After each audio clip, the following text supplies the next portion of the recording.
मैं तो देखिए दो चीजें कहना चाहूंगा। हरिकेश जी जो कह रहे थे वो उनकी पूरी परिपक्वता का निचोड़ था। मतलब जितना उन्होंने राजनीतिक रूप से गुजरात की राजनीति को समझा है, जातियों के समीकरण को समझा है, वो उसका निचोड़ था।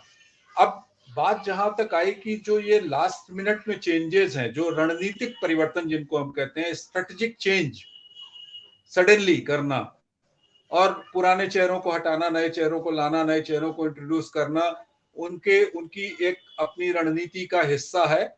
और दो चीजें आप देखिए, लगभग 3 चुनाव हो गए देखते हुए, जिसमें कुछ राज्यों के भी थे और कुछ केंद्र के भी थे।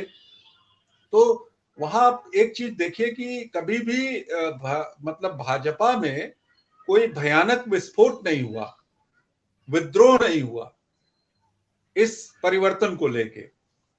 तो कहीं ना कहीं वो इतना सधे तरीके से परिवर्तन को करते हैं और परिवर्तन करने के बाद भी उन चीजों को इतने सही तरीके से वापस मोर्चे पर ले जाते हैं कि वो अपनी उस भरपाई, मतलब उस कमी बेसी जो भी क्षति होती है उसकी भरपाई कर लेते हैं। तो पहले प्रश्न का उत्तर तो आपके ये हुआ। और जहां तक रही बात की क्या ये आखिरी मिनट के परिवर्तन भाजपा के लिए हितकारी हैं और दूसरे लोगों के लिए जो एंटी इनकम्बेंसी फैक्टर जिनको आप कहते हैं कि वो लाभदायक होगा, तो ये तो तय समझिए कि वो जो इस कमी को भरपाई करते हैं और नए चेहरे ला देते हैं, उनको ये जनता को दिखाने का एक मौका मिल जाता है कि देखिए साहब, ये काम नहीं कर रहे थे, हमने इनको हटा दिया और हम बेमुरवत हैं, इस मामले में हम रूथलेस हैं।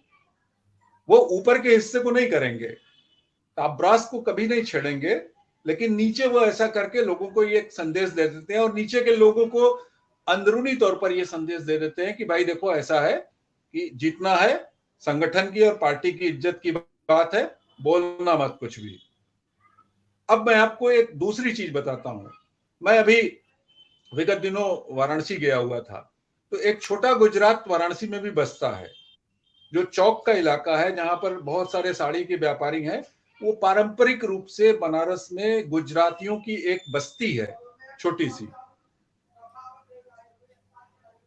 तो जब आप उन इलाकों में जाएंगे तो वहां आपको एक सैंपल साइज मिलता है, अगर आप बात करेंगे उन लोगों से, क्योंकि वो सब रिश्तेदार हैं। उनके यहाँ किसी की लड़की ब्याही है, किसी का लड़का ब्याहा है, और आज भी उनकी रिश्तेदारियां जो है गुजरात में है। व्यापार उनका गुजरात से ही होता है और कपड़ों के मैक्सिमम, ज्यादातर लोग वहां कपड़ों के व्यापारी हैं जो थोक कपड़े लाते हैं गुजरात से और पूर्वांचल में, उत्तर प्रदेश में बेचते हैं। तो उनसे आप कभी बात करिए तो वहां के एक मूड का अंदाजा आपको वहां लग जाता है कि दरअसल किस तरीके से गुजरात सोच रहा है। हालांकि वहां मैक्सिमम जो बसे हुए लोग हैं वो व्यापारी हैं, बनिए हैं, और जैसे लेउआ पटेल, कड़ुआ पटेल या जडेजा, मतलब जो वहां के क्षत्रिय समुदाय के लोग हैं, वो वहां उनका रिप्रेजेंटेशन नहीं है। लेकिन हाँ, ये भी सच है कि उत्तर प्रदेश की तरह ही जातीय समीकरण को और जातीय समीकरण के वोटों को गुजरात में आप अनदेखा नहीं कर सकते हैं। वो एक महत्वपूर्ण रोल प्ले करते हैं और वहां अगर असंतुष्टि हुई तो निश्चित रूप से वो वोट आपका कहीं ना कहीं इधर उधर छिटक जाएगा। रत्नेश जी, मैं ये जी रत्नेश जी, मैं आपको इस जातीय समीकरण पर एक प्रश्न जोड़ देता हूं, फिर आप अपनी बात पूरी कीजिएगा। माधव सिंह सोलंकी जब कांग्रेस के मुख्यमंत्री बने थे तो उन्होंने एक खाम करके जातीय समीकरण दिया था, जी जी जिसके जी कारण जी उनको जी जी लगभग 151 सीट मिली थी, जिसमें खा से क्षत्रिय था, के से क्षत्रिय था, ए से हाँ आदिवासी था, जी जी हाँ एच से हरिजन था, एम से हम्म, मुस्लिम था। तो एक समीकरण जी दिया था और वो बम्पर सक्सेस कांग्रेस के लिए साबित हुआ था। वो अनप्रेसिडेंटेड था, अब तक वैसा नहीं हुआ है।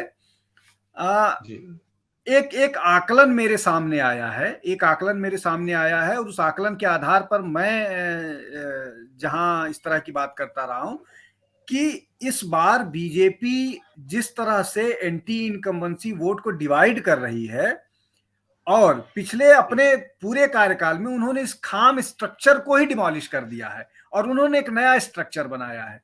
इस बार वो एक जिस नए स्ट्रक्चर में एंटी इनकम्बेंसी का जो वोट डिवाइड हो रहा है, जिससे कांग्रेस मजबूत होती है, प्लस पिछली बार जो पटेल वोट डिवाइड हुआ था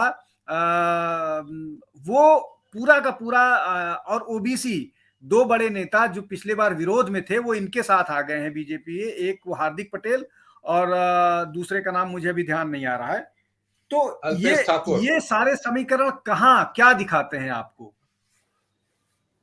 नहीं, देखिए, एक चीज बहुत स्पष्ट समझ लीजिए कि उन्होंने अपनी जो क्षतिपूर्ति थी और उनका आकलन, ये दोनों चीजें, मैं जानता हूं कि बीजेपी हमेशा, एक तो हमेशा वो चुनावी मूड में होते हैं और अपनी क्षतिपूर्ति का आकलन करते हैं कि उसको हम कहां से कब कैसे कर सकते हैं, और वो बना के उस रणनीति के साथ ही चुनाव में उतरते हैं।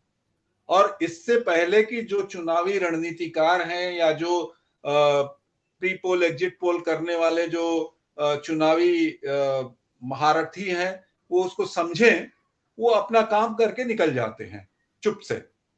अब बची बात कि वहां पर क्या केजरीवाल प्रासंगिक हैं आज की डेट में, क्या कांग्रेस प्रासंगिक है या अप्रासंगिक है? संगठन के स्तर पर नहीं, कांग्रेस बिल्कुल अप्रासंगिक हो चुकी है इस समय। ये जरूर है कि वो थोड़े बहुत वोट काटेंगे, चाहे वो इधर से काटे, चाहे वो उधर से काटे, चाहे वो असंतुष्ट मुसलमानों का वोट उनको मिल जाए, लेकिन वो जो हिंदू बहुल क्षेत्र है, शहरी मतदाता जो हैं गुजरात के, उन तक उनकी पूरी पहुंच नहीं हो पाएगी। ये एक बड़ी चीज है। शहरी मतदाताओं में पैठ जो बनाएंगे वो बनाएंगे अरविंद केजरीवाल, और उसमें भी अभिजात्य वर्ग, उच्च मध्यम वर्ग इनको छोड़ के वो कहां बनाएंगे? वो आएंगे बिल्कुल नीचे, जो आय के रूप से या आय के स्तर पर निचले लेवल पर हैं, जिनका आप यूं समझ लीजिए कि निम्न मध्यम वर्ग आप जिन्हें कह सकते हैं, रोज कमाने खाने वाले, ऑटो रिक्शा चलाने वाले, रेडी लगाने वाले या मजदूर वर्ग, उन जगहों पर वो अपना एक पैठ जरूर बनाएंगे। वहां कुछ वोट वो कांग्रेस के भी ट्रेडिशनल और कुछ वोट वो भाजपा के भी ट्रेडिशनल तोड़ेंगे। हाँ, ये कहना अभी के हालात में मुश्किल है कि वो कितनी मजबूती से उन वोटों को अपने कन्वर्ट कर पाएंगे सीटों में, कि वो सीटें बन जाएं और वो जीत जाएं। तो जीतने का जो समीकरण होगा उस प्रतिशत पर आने में, मतलब 40-41% को टच करने में, 39, 40, 41, 42, 43 ये जो प्रतिशत है उसको टच करने में निश्चित रूप से आम आदमी पार्टी को एड़ी चोटी का जोर लगाना पड़ेगा। और आप हमसे जुड़े रहने के लिए सब्सक्राइब करें YouTube पर, फॉलो करें Twitter पर और लाइक करें Facebook पर। और ज्यादा जानकारी के लिए आपको टाइप करना होगा सिर्फ न्यूज़ नशा।